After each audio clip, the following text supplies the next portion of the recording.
A year before Milton Friedman passed away, I had the chance to sit down with him in San Francisco for an extended conversation. Friedman was one of the great economic minds of all time. He not only won the Nobel Prize, but I think in the pantheon of economic thinkers, he certainly would be considered by many to be up there with Adam Smith and John Maynard Keynes and Joseph Schumpeter, David Ricardo, and others. Very importantly, he was an American product, and perhaps the greatest economic thinker that really took root in American soil and helped us understand the limitations and potential of monetary policy, some of the dangers of the fiscal side of the equation, and the incredible entrepreneurial genius that's now being expressed through globalization. This is an important interview because of the anxiety that we're experiencing with regards to forces of globalization, concern about the direction and fate of the United States economy, and a general angst about where we're headed. And I think Milton Friedman addresses these various issues in only the way that Milton Friedman could, with a good sense of humor, but with a clarity of expression that is remarkable. I hope you'll find this conversation informative and enlightening. You realize that you're the patron saint of the Dallas Federal Reserve Bank. Well, that's a position for me to be in, given that most of my life I've been regarded as the chief enemy of the Federal Reserve System. Well, I didn't want to make you feel uncomfortable with that statement, but we admire your work. Delighted to be there. Your seminal work, Free to Choose, has had such a mark on policy development and on society generally. I'd like to revisit that, if I may, in this discussion. You wrote that in the 1980s. In the 1980s, we had this titanic struggle between the capitalists and the communists. We had the Soviet Union in place. The Berlin Wall was still standing. We had a very different kind of China than we appear to have presently. And I'm curious, in your mind, Dr. Friedman, today, where is the battleground for ideas? The battleground for ideas is where it has always been, in the minds of people in the United States, Britain, and the rest of the world. Mm-hmm. But the place where you have had the major changes since then has been not in the United States, not in what's known as the West, but in the former Soviet Union, in China, and in East Asia. Mm. That's where practice has been changing, and that we hope, believe. Now, why did that happen? Was it good luck? Was it good ideas? It had two components. Mm-hmm. Over the course of time, there had been developing increasing public understanding that socialism was not an appropriate way to run a country. You know, socialism used to be, the classic definition of socialism was the ownership and operation of the means of production. I doubt that anybody today would regard that kind of socialism as a viable way to run a country. Mm. What brought about that change in recognition was the collapse of the Soviet Union and the fall of the Berlin Wall. That really was as strong a demonstration as you could have of the fact that a totalitarian state controlled from the center was not an efficient way to run a country, and was certainly not a way that was consistent with human freedom. So now today we have some new competitors in the system. You mentioned Russia. Not new competitors. We have new resources, new cooperators. In the last 20 years, there's been an enormous increase. There's been an enormous increase in the number of laborers available for cooperation with capital through private enterprise means, and that's what's happening in Asia, in India, and in much of the former Soviet Union. So now we have significant competition. We have significant cooperation. And cooperation. We have new resources to use. And we have new resources to which to resort to comparative advantage. That's right. You say new competition, but it seems to me what really characterizes the world is less competition than cooperation. The really remarkable thing about the world is how people cooperate together, how somebody in China makes a little bit of your television set. Or somebody in Malaysia produces some rubber, and that rubber is used by somebody in the United States to put on the tip of a pencil or in some other way. So cooperation, what has happened has been an enormous expansion in the opportunities for cooperation. And do you think this is why the United States has been growing and the business cycle appears to have become somewhat elongated? No, I don't. I think it's partly why we're growing, but not why the business cycle appears to have become elongated. I don't really believe that. I never really believed in a business cycle as something that's inherent and regularly like the yearly cycle. I think what you have is a world or an economy which is continuously being hit by shocks, things that come along that disturb it. And the whole problem is how you adapt to shocks. Now, for most, there has been a big change in that respect. Up until about 1982 or 3, around that, the economy was unstable. Price level was going up and going down, going up and down. You had an unstable economy. That was what gave the myth of the business cycle. Now, since 1983 or 4 or so, we seem to have a very stable world. If you plot such a thing as a price level, before 1984 it goes like that, and then after 84 it goes like almost a straight line. There's still some fluctuations, but much less. And I think the answer is that the Federal Reserve has stopped messing things up. Thank you. For the first 70 years or so of its existence, the Federal Reserve, in my opinion, that's why I said what I said earlier, the Federal Reserve, in my opinion, did vastly more harm than good. I do not believe we would have had the Great Depression if the Federal Reserve had never been established. But since the 80s, since Volcker and Greenspan, with the backing of Reagan, ended inflation and adopted the policy that their primary goal was to maintain stable prices. And since not only the United States, but other countries in the world did the same thing. You had in New Zealand, which had the same bad pattern before, about 1985 or so. And it established a central bank contract in which the governor of the central bank would be fired if inflation got above 2% a year. That was really putting it on the line. Don Brash, That's right. who was a governor of the central bank, really put himself on the line. And lo and behold, he was able to do it. And he then started what became known as inflation targeting.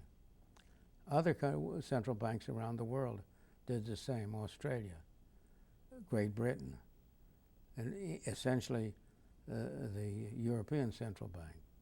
And lo and behold, all of them could do it. So I think that what has happened, the explanation for what you're describing as a lengthened out business cycle, the explanation for that is the conversion of the central banks of the world to the belief that their fundamental task was price stability. And as a result, we've had a convergence of lower rates of inflation and lower interest rates around the world. Right. At the same time that we have new cooperators, which some people would refer to as new competitors, coming into the system. So we have, as you mentioned earlier, a huge population mass, 1.3 billion Chinese, maybe 700 million plus that are of working age. We have the Indians, and we have then little countries like Estonia and others now eager to compete and eager to be free to choose as people. Should Americans be worried about this? Oh, quite the opposite. We should applaud it. We should try to make it more rapidly. Again, it gives us an opportunity to make more use of our own special advantages. And We have nothing to be afraid of from cooperating with the great mass of the world's population, but everything to gain from it. one of the key points you've made throughout your distinguished career is not only taking Adam Smith, but also Thomas Jefferson and talking about political freedom as well, Yeah. and a government that is the least intrusive in our society. It's the invisible hand go to work. How will this resolve itself in China? Here we have a society that is liberalizing since Deng Xiaoping started the program in '79 or so, has continued to grow economically, but still has a communist centralized government. I'm curious as to how you see this resolving itself over time. I think it must resolve itself with the conflict between the economic world and the political world. I do not believe that China can continue to move as it has been moving in expanding the range of the market, and at the same time continue with its wholly, fully centralized government. I think Tiananmen Square was the first episode of the kind. It was the first conflict. Now, let me emphasize that there has been considerable increase, not political freedom, but civil freedom.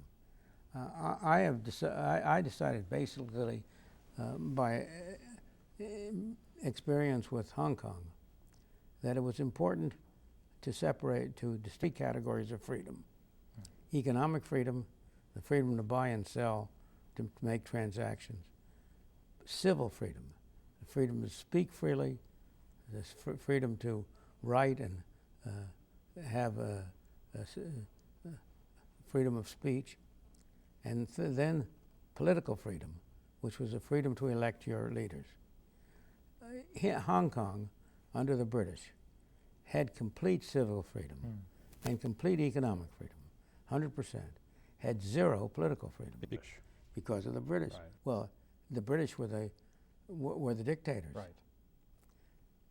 But the citizens of Hong Kong could not vote for anything. And that demonstrates that these are separable. In its essence, what it says is, in principle, you can have a benevolent dictator. I say in principle because in practice, you can have one, but it won't last because he won't stay benevolent. Right. At any rate, if we come to the Chinese situation, there has a big improvement in civil freedom in the mainland China now. I first visited China in 1980, just at the time of Deng Xiaoping's reforms. And there was a tremendous, and I visited it twice since. And there's no question about the increase in economic prosperity, but there's also no question about the belief in civil freedom, in the willingness of people to sleep, in the way in which they're willing to depart from customs, to wear bright clothes instead of the standard Mao jacket, That's right. and so on. And it's my opinion that that has to continue, that political freedom will result from economic freedom, or else economic freedom will be terminated. Well, in the meantime, of course, China has been growing at a pretty fast clip. As Deng Xiaoping said, it doesn't matter if the cat is black or white as long as it catching mice in droves. India now seems to be getting on the stick. Right. There's a different set of rules in India. There is a rule of law in India. And I know you believe in the rule of law. I'm curious, what is the role of government in those societies? What would you think is the role of government? What should be the ideal role of government in these countries as they're making this transition? I'm not sure whether you're asking the question, what is the role of government they ought to aim at, or what is the role of government during the transition? Well, let's start with what they would aim at, but how do they get there? There's no formula for how to get there, I am afraid. But I have no doubt what they should aim at. And exactly the same thing that we should aim at. I think the appropriate role of government is not very different anywhere around the world. They should aim at first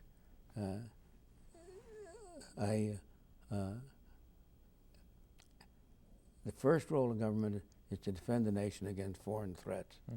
So every government has to have a defense. They should aim. The second role of government is to protect private individuals from coercion and from violence. So there's a law enforcement role. Law enforcement role. Well, the third role of government is to set the law, to set the rules. For example, here, if a plane flies over your house, is he violating your property rights? Well, if he flies at 10 feet over your house, at 1,000 feet over your house, at 10 miles over your house, 100 miles over your house, clearly there is no obvious breaking point. And one of the roles important roles of government is to set the rules for cases like that, to specify what are property rights. Another function of government, or the same function of government, is to protect those property rights, to protect transactions between individuals that are made in good faith. And that's about the end of it. So the methods of transitions differ, but while these transitions are taking place and these new cooperators are in the system, there are some other governments that we are used to as Western societies that are coming under enormous pressure to change. We just have witnessed an election in Germany, for example, and I'm curious as to your views as to how some of these less flexible societies, if that's what they are, now adapt to the competitive pressure that's coming from this liberalization of Chinese economic activity. Well, you know, in a way, New Zealand that we were talking about earlier, yes, it gives you a very good example. Here you had a conservative party in New Zealand that tied it all up, imposed price controls, imposed exchange control, imposed wage controls, had a highly regulated, really one of the most regulated welfare states.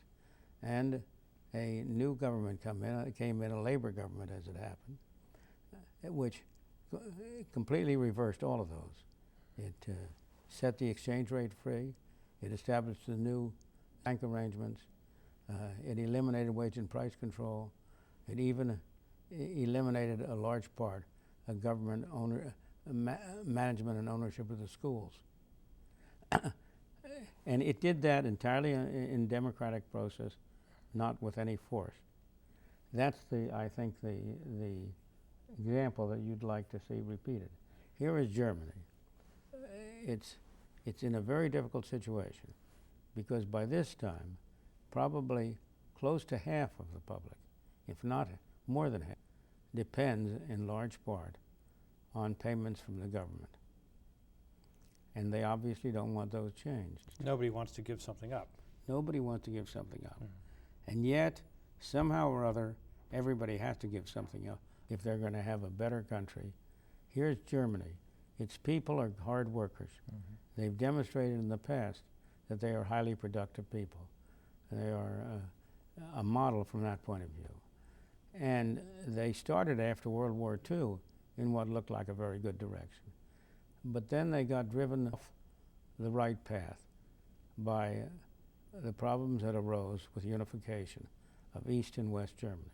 I believe their current difficulties derive from three factors. First, when they went into the euro, I believe they went in at an exchange rate that overvalued the mark.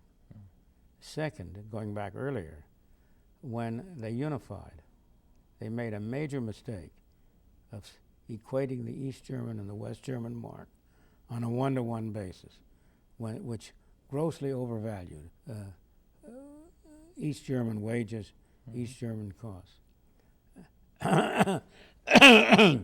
And third, they have adopted a great, an unreal amount of regulation and restrictions. And the only way they can straighten out things is to eliminate some of those problems. I don't see much chance of their doing so soon. So the prospect does not look very good. But it turns out that those are the circumstances which sooner or later give rise to a real movement for change. But I don't have magic formula about how to break up that kind of a situation. And that the situation in different countries is different. That's Germany. It's altogether different from the situation, let's say, of India. India is a country which has, from the political point of view, it is a democracy, and it has a legal system and a rule of law. But it has been a country of castes and of high restrictions, of government controls. It's been a socialist country. It's Indians who move out of India and go anywhere in the world do very well, whether they're in Silicon Valley or whether they're in Africa. But within India, in the past, they've been hamstrung because of a socialist government.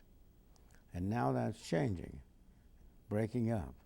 And India is moving very rapidly. But we must remember that both India and China are still very poor countries. And as such, they have lots of room to grow, and lots of room to grow. And in the process, both of them are going to increase the extent of both civil freedom and political freedom. So this process of becoming free to choose works, it's magic, not just on the economy, but also on the politics. I think that's right.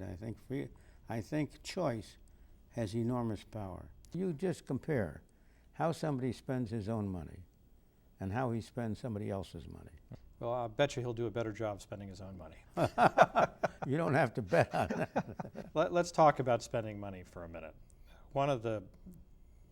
Some people posit that as we move towards greater cooperation / competition in the world at large, that in order to stay ahead of the game, and we are the biggest economy in the world, we produce $12 trillion or so of output, and we have been growing, whereas the Europeans have not, for example.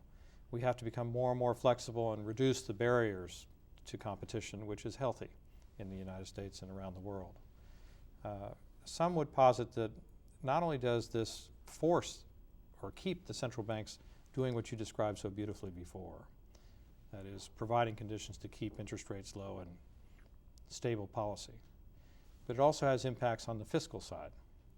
That is, we all are trying to attract as much capital as possible to build our societies and keep our businesses humming. Argue that it forces a discipline of lower and lower, more simplified taxation, so that on that side of the equation there's less interference in society. Would you accept that doctrine? I would accept that it's highly desirable to have lower taxation and to have flatter rates. But whether it's being forced by the change, I don't know. What I do know is that the real problem, there seems to me is on the spending side. Ah, interesting. That as government has increased spending, we make ourselves a less attractive society in which to set up businesses, in which to run businesses. If you look at one of the things that has happened in Germany, it's a number of German companies that have been moving their production and their activities outside the country. Even to Poland, which irritates some Germans. That's right. Even to Poland. Right. Well, Poland has been doing much better. Exactly. Because Poland has been moving away. It's been opening up the economy rather than closing it down. Whereas what Germany has been doing is to close down the economy. So I would say that the global world of free trade, the best thing we in the United States could do, there's no question in my mind, would be unilateral free trade. We have nothing to lose by trading freely with every other place in the world. Well, we have, of course, had a series of rounds of trade negotiation. It's gotten better and better, but it's imperfect as it now exists. We know that. Well, I tell you. But coming back, I'd just like to come back to complete, if we can, Dr. Friedman, this discussion of spending. Question. When government spends money, and you defined earlier the limited areas where at least they have to spend money, defense, enforcing the law, and so on, will this new cooperation, new competition force a difference in the composition of spending? Can we continue to spend on entitlements, for example, as opposed to improving our educational plant or Well, we assisting should in not. research, or involved in that at all? We shouldn't have been involved in that at all, Right. independently of the international trade. Mm-hmm. But it is true that after all, the countries are going to compare one with the other. Mm-hmm. And most countries in the world spend as large as we spend roughly close to 40% of our national income through government. Mm-hmm. That's a very high number, but it's lower than what's true for all of the European countries. It's lower than what's true for many countries in the world. And so as long as we're not higher than other countries, we can get along with it. Comparatively. Comparatively. Mm-hmm. But we would be much better off if we could cut down that spending. You say entitlements, but it's not clear. Most entitlements, in my opinion, are not justified. Mm-hmm. They do not serve a useful function. Take Social Security for a moment. Mm-hmm. What Social Security Ponzi game, people come in and put money into a pot. People go out and take the money out of the pot. And the whole thing is dependent on new entrants coming in and feeding that pot. Right. The money is not invested. The money that comes in, the government spends routinely. It does not accumulate any assets. It's interesting. Everybody talks about how aging of the population is raising difficulties for Social Security. I haven't heard anybody ask, well, why don't they raise difficulties for life insurance companies? Interesting. It doesn't, because the aging of the population means that life insurance companies have larger reserves, because older people have bought in their youth insurance, and it's in the insurance companies. So those are real trust funds. In other words, Those are real properly trust managed asset bases. Right. Whereas the Social Security is, as I say, a Ponzi game. It's taking money from some and giving it to others. And that's not a stable situation. Well, we have then an existing liability there for our government. We have an existing liability, and we ought to live up to it. We ought to pay it off. My favorite solution, utterly not politically feasible, would be to give every individual who's in Social Security system now, either as a recipient or as a payer, bonds equal to the present value of what they so far have actuarially earned, and then close the whole system down. Well, then you'd have to explain present value to the public, which is never an easy task. Oh, I think the public understands present value. Right. It may not know the formulae. Right. Well, they understand value. We know that. If we could just come back to this issue, because you were saying that spending is a critical issue, and obviously indiscriminate spending can scare away those we're trying to attract capital from. Do you worry about the fiscal deficits that we now have in this country that have been accumulating over time? The problem is not that. The problem is the spending. Consider the two following. Which would you rather have? Government spending of on anything of $10 billion, completely paid for by taxes, or government spending of $5 billion, completely paid for by borrowing? What's your answer to that question? Well, I'd rather have $5 billion spending paid for by borrowing. Right. What matters is not whether he that pays it is borrowed or taxed, but whether the spending takes place. What really uses up resources is the spending. In fact, borrowing and taxing are really two different forms of taxation. The borrowing is an indirect form of taxation. Obviously, it would be better than either of those to have $5 billion covered by taxes. But you have to keep your eye on the real problem. And the real problem is, and one of the reasons I have always been in favor of tax cuts is because it seemed to be the only way that you can keep down government spending. Do you think that has worked? I think that has worked. Not completely, not 100%, but I think it has worked. I think that if we had not had those tax cuts, government spending today would be higher than it is. The Bush administration, by my views, has been entirely too spendthrift. Government has been going up at, I think, about a 17% per year rate in the Bush administration. And there's no justification for that. The military accounts for a very small part of it.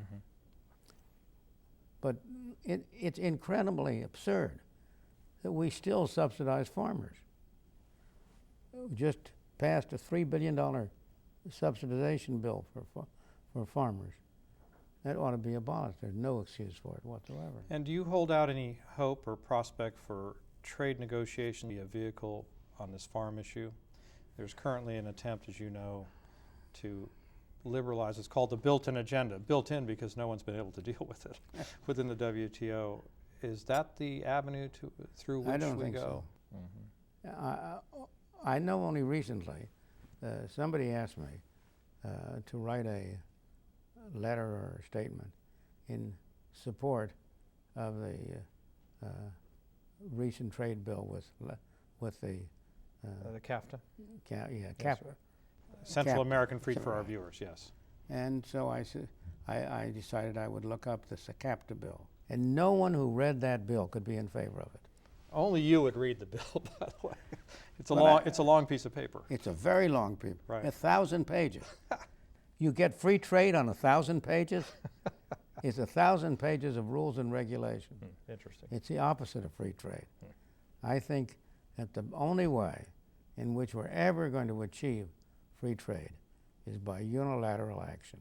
This is what the Chileans did, of course, and did Yes. so well. Their own import tariffs and the non-tariff barriers unilaterally, did they not? And that worked very well.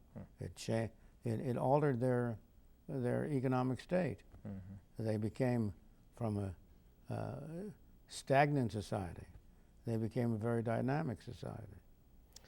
And yet, we would benefit the same way. well, right now, in terms of agriculture, if we could just stick with that for a second, our societies do subsidize our farmers. The degree to which they do so varies country by country. One of the key issues now is, of course, Europeans so heavily subsidize their farm communities.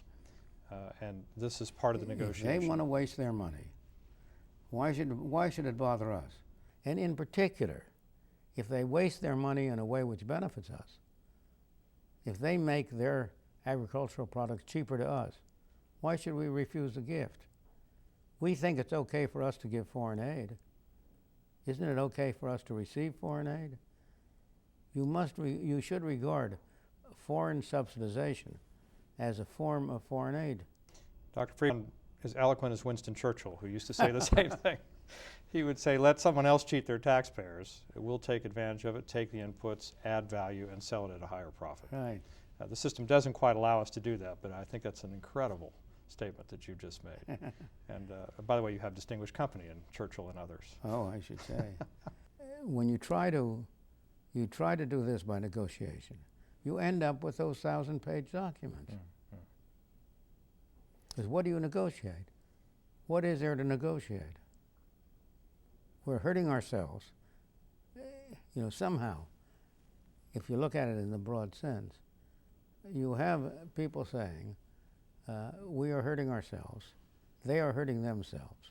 Therefore, we have to negotiate about how we reduce that hurt. To hurt ourselves least, but not eliminate the hurt, is your point. Well, we're going to do, no, we're not going to eliminate the hurt. We're going to make it worse. We've had many shocks to our system in recent history. We had the September strikes of 2001. We've had natural disasters. We've had energy price developments, at least that increased the volatility, if not the direction of prices. And we had a huge stock market reversal based on the popping of what some call the dot-com bubble. And yet throughout this, we continue to increase our productivity. Why is that? We've been remarkably flexible I think the performance of the American economy over the past 10 years, particularly over the period since Right. the economy has behaved remarkably well. It's been fluid, it's been adjustable, and I think a very important part of credit for that does go, in this case, to the Federal Reserve and to the stable monetary policy. You don't have to say that, by the way. I know I don't have to say that. I have not been a I know. You've been a constructive critic. I've not been afraid to criticize where I thought it deserved criticism. But once adopted the view that its fundamental objective was to maintain stable prices. Right. The Fed has been able to do so. And over the period from about the 90 to now, you've had close to stable prices. Been about 2 or 3% inflation, on and off, up and down a little, but very little. And that has provided a stable background, which has facilitated the adjustment to these other changes that have come along. So that what you have is not only has there been greater price stability, but there has been greater stability of the economy. It's fascinating. The accepted doctrine, there's no question, the accepted doctrine among monetary economists was that there was a trade-off between price stability and economic stability. That in order to get greater stability of the economy, you had to have more instability in prices, because you had to use ups in prices or downs in prices to keep the economy straight. But it's the opposite. And that has turned out to be false. Right. It's just the opposite. The stability of prices facilitate the stability in economic output. And I think that's a major explanation at the moment. So that it's been a very satisfactory period. And productivity has been running high since about the late 80s. And why? Who knows? But surely it has something to do with the great developments in telecommunication in the area. We've had a whole new universe opened up. The character of business has changed in the sense that with the improvements in communication and in movement, traffic seems to be much cheaper now. What you have is that companies, instead of having a factory in the United States where they produce something, to produce on the basis of using stuff from all over the world. Of comparative advantage. They're what somebody has called, become what somebody has called platform companies. Right. That a company will pick one part out in China, another part out in India, another part out somewhere else, and then maybe have a plant in Guatemala which will assemble all of these into a product which they can then sell on the market and which they can sell abroad as well. So that manufacturing, in the old sense, has become a much smaller part of the total business. The development of in-time inventories has played a big role in this, because it's reduced the amount of capital that has to be tied up while you're producing it. And all of those things have been very beneficial. So they have led us, it's a curious situation. You read the newspapers and you think the world is going to hell. You think the economy is doing badly. And yet the truth is that we have never in our history had as productive an economy as right now. That average per capita real income is higher now than it had ever been. And continues to grow. That's right. Well, let's take these pieces and put it together. You kindly made the point that the central bank has behaved itself, so that business decision makers, the men who run businesses, aren't distracted by having to worry about price volatility. They focus on their businesses. They have better options in terms of sourcing. They can go to any platform anywhere in the world and increase their efficiency, drive down their costs, raise their profits, make new markets. How do we answer those that say, well, that's wonderful conceptually, and indeed you point to some very powerful numbers, but my job is threatened. And we're losing jobs to Bangalore in India, or to Estonia, or to the Philippines, or Indonesia, or Mexico, or Guatemala, as you referenced. Well, How do we, why aren't we able to convince people so easily? Everybody always takes something good that happened to him as his proper due, and always regards something bad that happened to him as some evil person doing something to him. So there's no way you can get around that. And somehow we simply have to let people observe with their own eyes what the balance of effects is. And the balance of effects clearly is that people today can consume goods and services they could not possibly have consumed 10, 20, 30, 40 years ago. That they, a larger fraction of the population own their homes than have ever owned their own home. We go down after another. And on every side, what we've got is incredible progress. Now, you say people are worried about losing their jobs. We aren't losing our jobs. What we're doing is relieving the American workers so they can be used in what they do best. Suppose nobody ever lost a job. How would you get progress?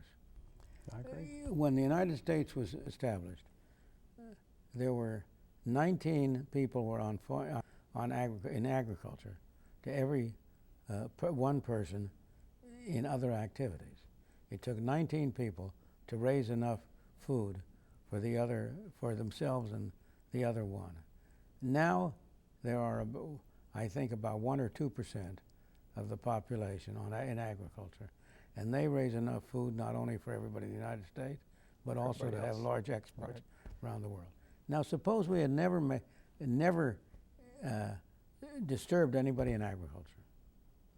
Where would we have manpower to build automobiles, to build airplanes, to build telephone and telegram? You and I wouldn't be on television because there would be no television. There'd be no television, that's for sure. So the right way to look at it, as I see it, is that what we're doing is not losing jobs. We're making opportunities for people in the United States to use their skills in the most effective way by enabling them to combine more effectively with other people. Now let me ask you a question about that. Obviously education plays a role. What is the role of education? And should government play a role in financing education if that's the key to our continuing to adapt and move up the ladder?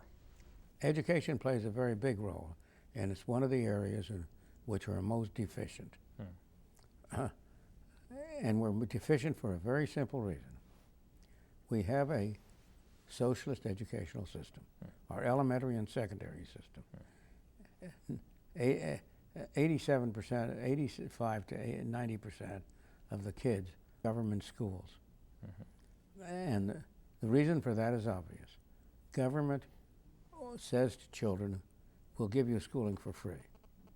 If you want to go into the business of providing schooling, setting up a school, you've got to sell something that somebody down the street is giving away free. And that's not an easy thing to do.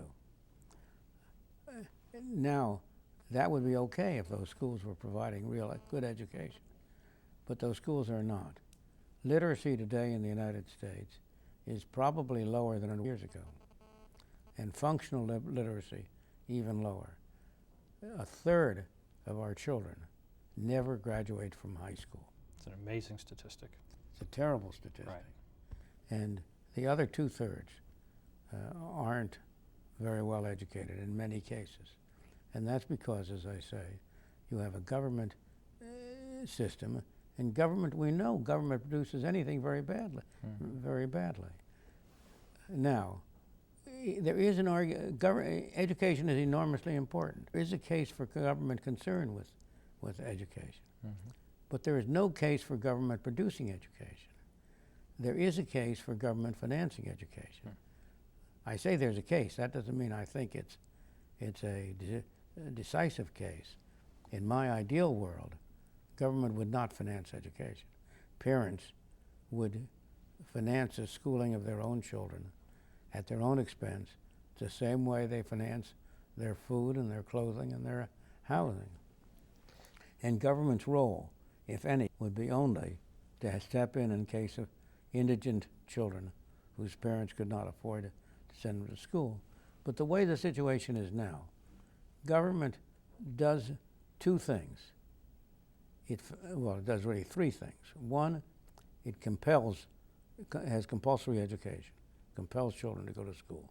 Number two, it finances the school. And number three, it does so by producing schooling.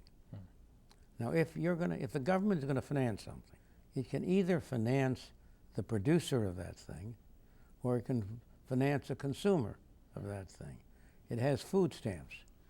It could finance the food stamps by having grocery stores and requiring food stamp people to get their foods in the government grocery store. Which it does not do. Mm-hmm.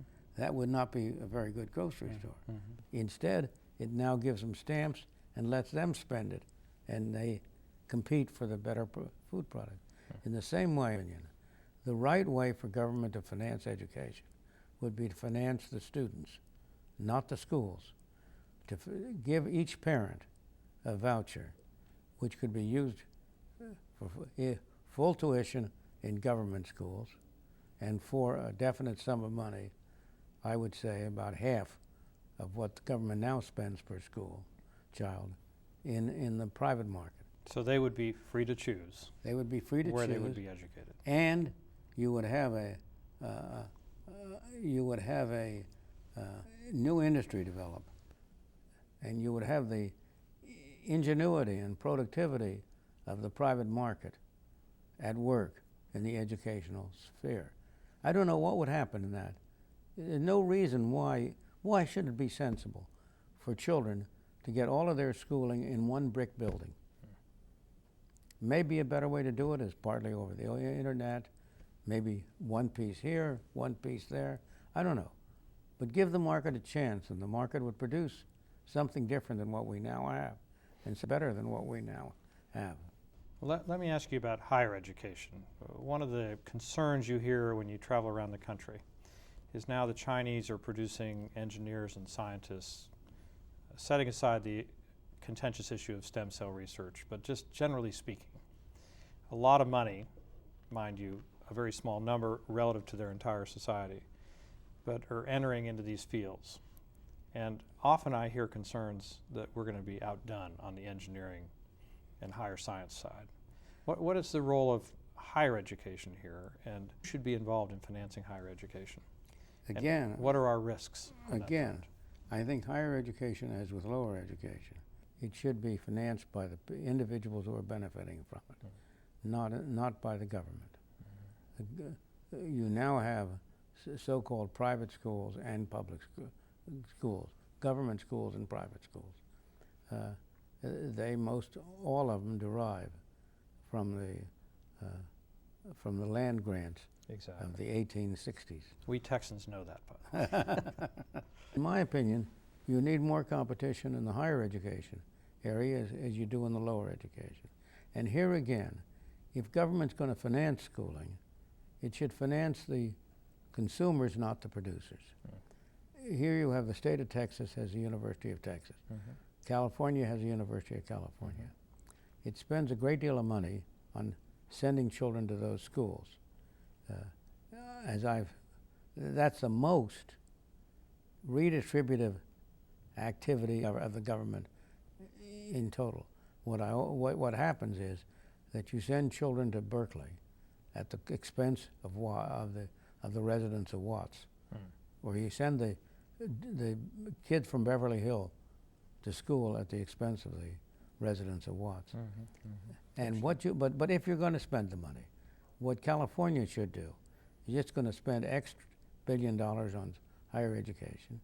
It should say we're going to give out scholarships equal to so much per person for whatever number of students however much far our money will go, and they can use those scholarships in any university they want to, including Berkeley. But Berkeley will have to live on the tuition that it earns from the people it attracts. And the same thing in Texas. Instead of financing the University of Texas, in my opinion, the right way to do it would be to provide scholarships on an exam, if you want, to as many students as you can afford, and require the state universities to charge tuition, to enter into free competition, and to live on their earnings. And yet we see But let me add one more thing. Yes, for a moment. We benefit from China having more skilled people. It's just that we don't benefit as much as we would if we also had more of our own skilled people. But why are we hurt in any way? Suppose China breeds a great many more engineers. That enables them to produce goods and services cheaper. Right. They'll sell them to us cheaper. Aren't we better off? very good question. Even if they subsidize their education, because it's a centralized government, produce those engineers, say, cheaper than we might here, your point is that we can take advantage of that. We may not be victimized. Is that correct? Exactly. An interesting perspective. So we shouldn't worry that others might be. And basically, they're hurting themselves by doing that. If they're subsidizing something that is, it should not be subsidized. I remember as a child being told over and over again that Soviet children were better at mathematics than I was. I remember what happened to the Soviet Union. And now I hear similar arguments being applied to China or to other countries. I assume that you expect the outcome in China, as long as they keep moving towards more freedom, to obviously be different than that of what happened to the Soviet Union. Oh, entirely. I think China is now headed, if it continues in its present course, sometime in the next 10 or 15 years, you're going to have a drastic change in the political structure. You cannot maintain, in my opinion, today's political structure and today's economic. I think you're already more than 50% private in the economy. Let me ask you a summary question, if I may, because you've lived a long life. You've made major contributions to the way we think and the way we act. What do you worry about in terms of the future of America? Well, I am basically innately an optimist. And so I have a great future for America. I think we have the right kind of a basic government if we can keep it. And what I worry about most for America is that we will not control the propensity to spend, for government spending, to increase, as we should do. If freedom is going to be lost in America, it will be lost by an excessive government involvement. You have it's hard to say, but it's true. We are much wealthier today than we were in 1950, but we are less free today than we were in 1950. If you think of all of the regulations that have been imposed in the period since then, of all of the organizations, Medicare, Medicaid, aid for disabled people, you can go down the line. There are hundreds of them. So that while there's less regulation on business, but there's more regulation on people.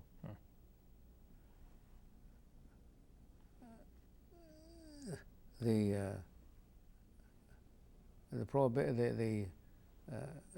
prohibition of drugs, it was bad then, but it got worse when Nixon started a war on drugs in 1972. And but in any event, from the long run point of view, the only thing I am really worried about is that government will grow too large. Well, we will hope that that is not the case, and we will. Well, there's some reason for optimism. If you look at the record, if you look at a single measure, non-defense spending as a percentage of national. You start in 1950, right after World War II, and it goes like this to 1980. Then, with Reagan's election, a change in public opinion, it goes like horizontal. And today, the non-defense spending as a percentage of income is the same as it was in 1980. So we've slowed down, Held the line. galloping social, but we have not really defeated it yet. Well, we'll hope that that ensues, and in the meantime, we'll continue to provide what central bankers do to your satisfaction. Good. Thank you very much.